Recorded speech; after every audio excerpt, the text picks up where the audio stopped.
वीरों, तुम लोग इन रिच्छों और वानरों को मसल डालो, मैं उन दोनों वनवासियों का वध करता हूं।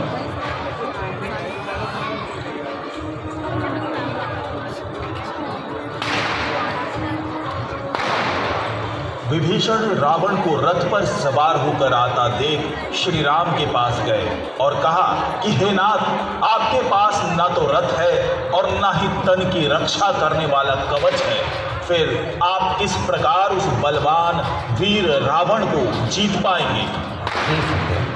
जिससे जय होती है वह रथ तो दूसरा ही है। शौर्य और धैर्य उस रथ के पहिए हैं, सत्य और सदाचार उसकी सशक्त ध्वजा और पताका है। बल, विवेक, दम और परोपकार ये चार उसके घोड़े हैं, जो क्षमा, दया और समता रूपी डोरी से रथ से जुड़े हुए हैं। ईश्वर का भजन ही चतुर सारथी है, वैराग्य ढाल है और संतोष तलवार है। दान फलसा है, बुद्धि प्रचंड शक्ति है, श्रेष्ठ विज्ञान कठिन धनुष है, निर्मल और अचल मन तरकस के समान है। शम, यम और नियम ये बहुत से बाण हैं। ब्राह्मणों और गुरु का पूजन अब एक कवच है, उसके समान विजय का दूसरा उपाय नहीं।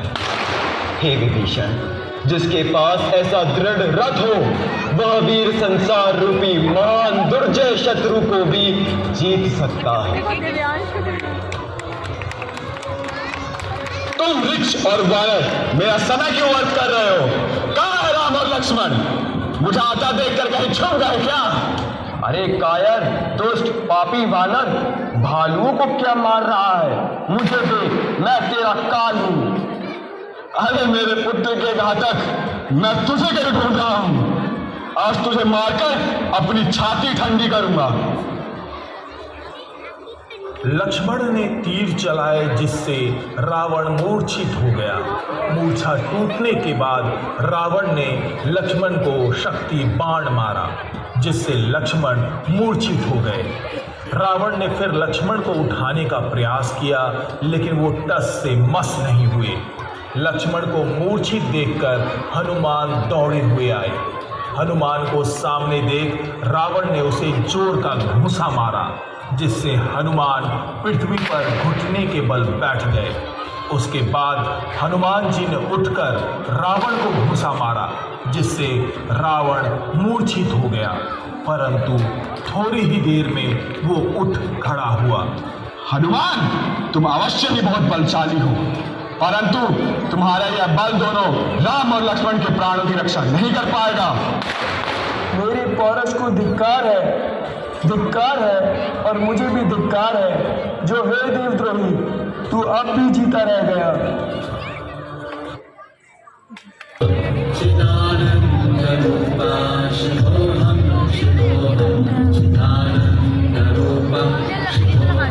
अरे ओ निर्लज, रणभूमि से घर भाग आया और यहाँ आकर बगुले का सा ध्यान लगाकर बैठा है। अरे दुष्ट वानर, जरा रुक, लगता है तेरा काल तुझे याद कर रहा है। रावण क्रोधित होकर हुंकार भरता हुआ एक बार फिर रण क्षेत्र में पहुंच जाता है। अरे तपस्वी सुनो, तुमने युद्ध में जिन योद्धाओं को जीता होगा मैं उनके समान नहीं हूं। मेरा नाम रावण है, दशरथ रावण। मेरा यश सारा जगत जानता है, लोकपाल तक मेरे कैद खाने में पड़े हुए हैं। अरे वनवासी, यदि तुम रंग से भाग ना गए तो आज मैं तुम्हें निश्चय ही काल के हवाले कर दूंगा। अरे रावण, जो वीर होते हैं वो शब्दों के बाण नहीं चलाते, वीर जो करते हैं वो कहते नहीं, और तुम जैसा कायर जो कहता है वो कर नहीं सकता। मुझे क्या सिखाते हो? उस समय बैर करते तो नहीं डरे, अब लगता है तुम्हें अपने प्राण प्यारे हो गए हैं। अरे कुल घातक विभीषण, मेरे शत्रु से बड़ा अनर्थ तो तूने किया। मैं इस वनवासी को तो बाद में हम लोग भेजूंगा, पहले तुम्हें देखता हूं। रावण ने अत्यंत क्रोध में आकर शक्ति बाण का स्मरण किया और उसे विभीषण पर छोड़ दिया, परंतु अपने शरण में आए विभीषण को बचाने के लिए प्रभु राम ने उस शक्ति बाण का प्रहार अपने ऊपर ले लिया, जिससे वो थोड़ी देर के लिए मूर्छित हो गए। एक तरफ दोनों सेनाओं के बीच भीषण युद्ध छिड़ा हुआ है, दूसरी तरफ अशोक वाटिका में माता सीता व्याकुल हो रही है। हे पुत्र, दशानन को यूं पराजित करना संभव नहीं है। प्रभु राम कई बार उसके शीश को काट चुके हैं, परंतु शिव जी के वरदान के कारण उसका वध नहीं हो पा रहा है। हे माता, बताती क्यों नहीं, क्या हो गया? संपूर्ण विश्व को दुख देने वाला यह किस प्रकार मरेगा? हे राजकुमार, जिस विधाता ने उसे अभयदान दिया, वही विधाता अब उसके मृत्यु का भी कारण बनेगा। तुम चिंता मत करो पुत्र, प्रभु राम शीघ्र ही तुम्हें निभाने यहाँ पधारेंगे। वो दिन कब आएगा जब प्रभु राम रावण का वध करके अशोक वाटिका में पधारेंगे? रात अंतिम है और यही रात भारी है।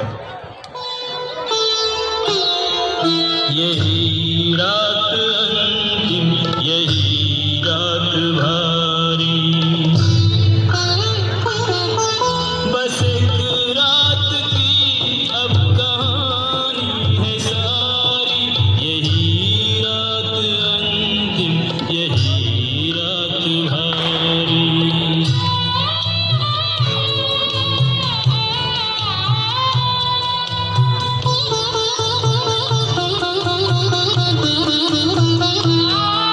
नहीं बंधु बांधव न कोई सहायक, अकेला है लंका में लंका का नायक।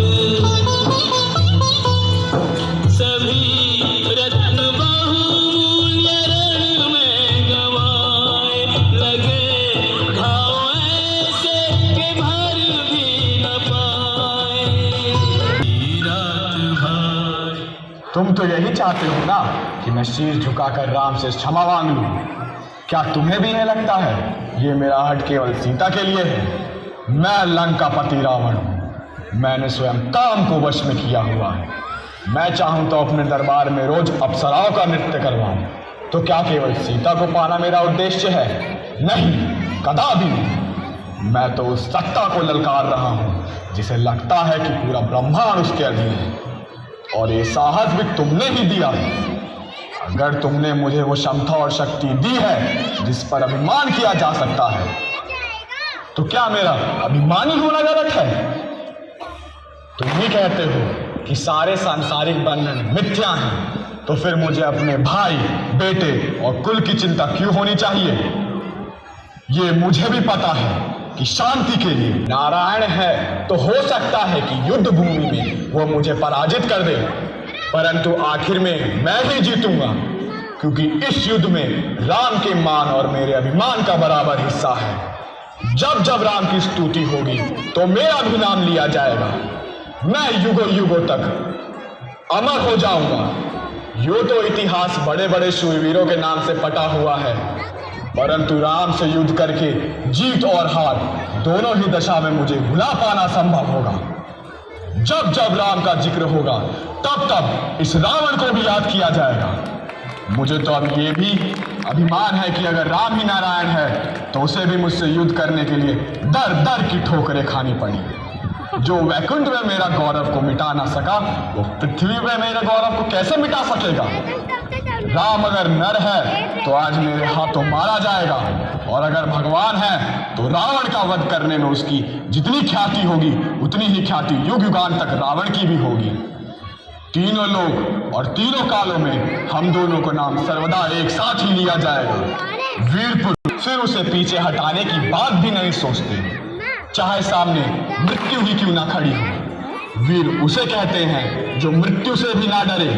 हे महादेव, आज युद्ध का चाहे जो भी परिणाम हो, परंतु मैं तुमसे मिलूंगा जरूर। चाहे मृत्यु लोक में या शिवलोक में मेरी प्रतीक्षा जरूर करना। जय शिव शंकर।